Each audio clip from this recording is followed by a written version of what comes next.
Good morning દોસ્તો, હું સુરતથી કેદારનાથ 2016ની સ્વિફ્ટ લઈને નીકળેલો છું ને આજે આપણે તુંગનાથ જઈ રહ્યા છીએ. આપણે તુંગનાથથી 1 કલાક દૂર છીએ અને અહીં જ્યાં રોકાયેલા ત્યાંનો વ્યૂ જુઓ તમે. તુંગના ટ્રેક માટે નીકળતાની સાથે જ આપણે અહીં કોફીનો સ્ટોપ લીધો છે અને અહીંનો નજારો જુઓ તમે. પહાડો વાલી કોફી.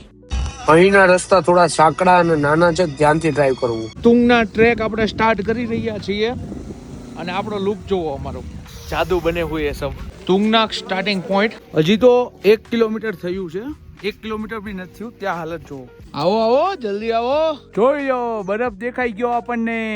જ્યાં રસ્તાઓ મુશ્કેલ હોય છે ત્યાંના નજારાઓ હંમેશા સૌથી સુંદર હોય છે. પ્રકૃતિના આ ખોળામાં અદ્ભુત શાંતિ છે. હજી 1 કિલોમીટર જેવું બાકી છે અને તુંગનાથ મહાદેવના રસ્તા સારા છે, ભીડ પણ નથી, કાદવ કીચડ ઓછું છે. ઘોડાવાળા 1000 થી 1300 રૂપિયા લે છે સિઝનમાં. ચાલો, માર્કેટ સ્ટાર્ટ થઈ ગઈ છે. ટેમ્પલ પહોંચવા આવ્યા આપણે અને અહીં રહેવાનું પણ છે. જો બહુ બધા સ્ટે છે. આપણે અહીંયા સામાન મૂકી દીધો, પ્રસાદી લઈ લીધી. તુંગનાથ મહાદેવ, હર હર મહાદેવ. આ લાઈન બહુ ઓછી છે, અડધી કલાકમાં વારો આવી જાય એવું લાગે છે. દર્શન કરીને બહાર આવ્યા હતા તો જોરદાર વરસાદ આવી ગયો. ઠંડી અને વરસાદ વચ્ચે આવું તાપણું મળી જાય એ જ મોટી વાત છે. અહીં મોસમનું કઈ કહી નહીં શકે. હજી મેગી ખવાઈ નથી ગઈ ત્યાં તો તડકો આવી ગયો. જો ટ્રોલીમાં પણ આ રીતે લઈ જાય છે અહીં તુંગનાથમાં. આપણે હવે વરસાદ આવ્યો એટલે ઉપર ચંદ્રશિલા નથી જાતા, નીચે વહી આવીએ છીએ તુંગનાથ થી. અગર આપણે ચંદ્રશિલા જવાના હતા ને, ચંદ્રશિલા અહીંથી 1 કિલોમીટર હતું. વરસાદની સાથે સાથે ફોગ જો, જે રસ્તો આપણે આવ્યા ત્યારે દેખાતો હતો અત્યારે દેખાતો જ નહીં. બધા રસ્તા કઈ સારા ના હોય, વચ્ચે વચ્ચે આવા રસ્તા પણ આવે.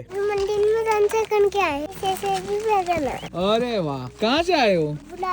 હા, બુરાડી દિલ્હી में. આવી રીતે શોર્ટકટ પણ લઈ શકો છો તમે. અને ડાયરેક્ટ શોર્ટકટ માટે છે, બાકી અહીંથી રસ્તો છે જ તે. શું કહું તમને, વરસાદના લીધે ચડવા કરતા ઉતરવું અઘરું થતું જાય છે. 7 વાગે નીકળેલા ચડવા માટે, 1:30 વાગે નીચે આવી ગયા તુંગનાથ જઈને. Main gate. પહાડોના વાંકા ચૂકા રસ્તા, વિન્ડોમાંથી દેખાતા અદ્ભુત નજારા અને કાર ડ્રાઈવ કરતા કરતા રસ્તામાં કોઈ એવી જગ્યા મળી જાય જ્યાં ખાવા પીવાની મજા પડી જાય. તુંગનાથ થી આવ્યા પછી આપણે નેટ આરામ જ કર્યો તો હોટલે, અને અત્યારે આપણે સવારે એક જગ્યાએ કોફી પીને ગયા હતા. ત્યાંની કોફી બહુ મજા આવી હતી એટલે ત્યાં આપણે હોટલ થી 3 કિલોમીટર આગળ ખાલી કોફી પીવા આવ્યા અને આપણે આ સુરતની ભેળ ખાશું ડીમાર્ટની. રૂમની બહારનો આ વ્યૂ સાથે છે ફ્રેન્ચ ફ્રાય ને હું તમને કહું છું બાય બાય, ગુડ નાઇટ.